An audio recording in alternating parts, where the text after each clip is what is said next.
फैसलाबाद में हसास इदारे के रिटायर्ड मुलाजिम को कत्ल कर दिया गया। टारगेट किलिंग का निशाना बनने वाला ये शख्स कौन था और इस अंधे कत्ल के मुलजिम को पुलिस ने कैसे पकड़ा, जानिए इस वीडियो में। अस्सलाम वालेकुम नाज़रीन, उर्दू पॉइंट के साथ मुज़म्मिल अशरफ आपकी खिदमत में हाजिर है और मेरे साथ इस वक्त मौजूद हैं SHO चक झुमरा अली इकराम गुराया साहब, जिन्होंने अपनी हाजिर दिमागी से इस केस को सॉल्व किया है। मुझे ये बताइएगा कि ये केस की आपको इतला कैसे मिलती है और कत्ल कैसे होता है? ये 27 मार्च को शाम तकरीबन 6:15 बजे हमें जो है ना रेस्क्यू 15 पे कॉल रिसीव होती है कि मेरे भाई को किसी ने मर्डर कर दिया। ये मकतूल का सगा भाई था जिसने 15 पे कॉल की थी। उस पर हमने रिस्पॉन्ड किया था 15 की कॉल को, और मौके पे जो है ना जब हम गए तो वहाँ पे एक डेड बॉडी मौजूद थी जिसकी उम्र तकरीबन 50 साल थी, और उसको फेस पे डबल शॉट किया गया था। 2 दफ़ा फेस पे उसको शॉट किया गया था, फायर लगा हुआ था। और जो मकतूल हैं उनकी उम्र कितनी थी और वो कौन थे? मकतूल की उम्र तकरीबन 52-53 साल थी।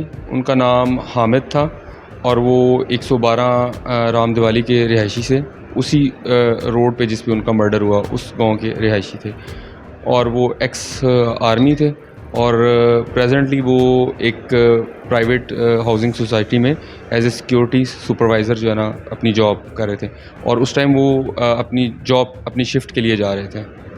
ये बताइएगा, इस कत्ल को और इस मामले को पूरा वाइंड अप करते हुए आपको कितना टाइम लगा और आपने क्या क्या कार्रवाइयाँ की जिसके बाद मुलजिमान को आपने पकड़ा?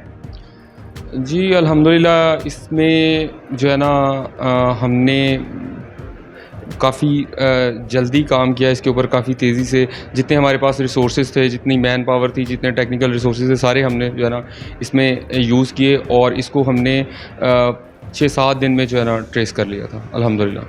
ये बताएं कि ये सुनने में आया कि इस तरह के जो ब्लाइंड केसेस होते हैं वो बहुत टफ़ होते हैं, बहुत डिफ़िकल्ट होते हैं, तो पुलिस उसको कैसे ट्रेस करती है? जी बिल्कुल, एक चीज़ बिल्कुल ब्लाइंड होती है। आपको कातिल का नहीं पता, आपको उसके जो है ना मोटिव का नहीं पता, ये नहीं पता कौन आया, कहाँ से आया, ठीक है।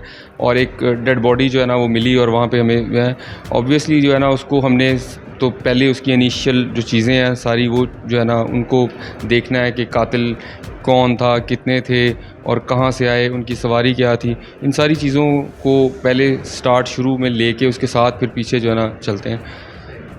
ये बताएं कि जो मुलजिम अभी आपके पास आपकी गिरफ्त में है उसने एतराफ़ कर लिया है?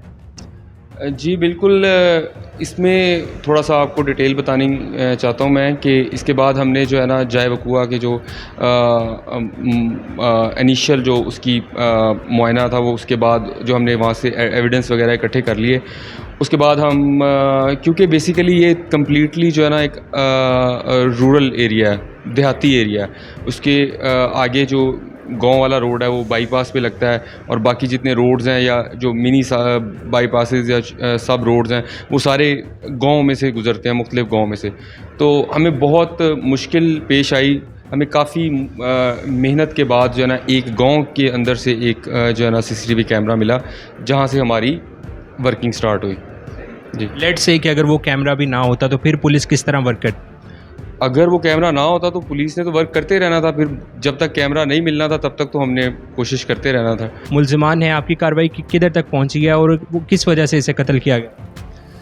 जी, मुलज़िम को हमने गिरफ़्तार करके इंटरोगेशन के बाद जब हमें उसमें मिल गए एविडेंस जो है ना उसके कत्ल के, उसकी जो है ना हमें मिल गया, उसने जो कबूल किया, और उसके बाद हमें जो एविडेंस मिला उसके बाद उसे जो है ना गिरफ़्तार करके फ़ौरी तौर पे शनाख्त परेड पे भेज दिया गया, और उसकी डिस्ट्रिक्ट जेल में अल्हम्दुलिल्लाह शनाख्त परेड हो चुकी है, और अब उसे रिमांड पर थाने में लेके आया जाएगा। मज़ीद जो लीगल प्रोसीडिंग्स हैं कंप्लीट की जाएंगी, रिकवरी ऑफ वेपन किया जाएगा उसके पास से, और दूसरे जो है ना कंप्लीट करके उसको चालान जो है ना सबमिट करवाया जाएगा इंशाल्लाह। आखिर में आप हमें ये बताएं कि ये जैसे आपने बताया कि हसास इदारे के वो शख्स थे, तो इनकी टारगेट किलिंग के पीछे क्या वजूहात थी, किस वजह से इन्हें कत्ल किया गया?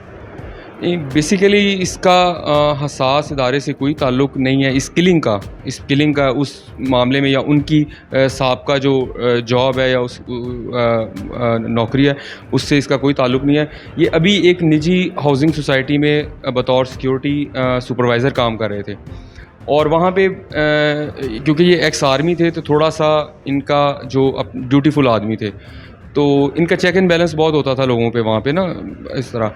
तो जो कातिल है, मर्डरर है, उस कुमाश उसका ठीक नहीं था, वो एक बुरे कैरेक्टर का आदमी था, जिसमें अक्सर औकात जो है ना हामिद साहब ने उसको टोका भी, उनको उस हरकत की बिना पर जो है ना उस पॉइंट आउट भी किया और उसको रोका इन चीज़ों से, और इस चीज़ को जो है ना बेस बना के उसने इनको रैकी करके टारगेट करके मर्डर कर दिया।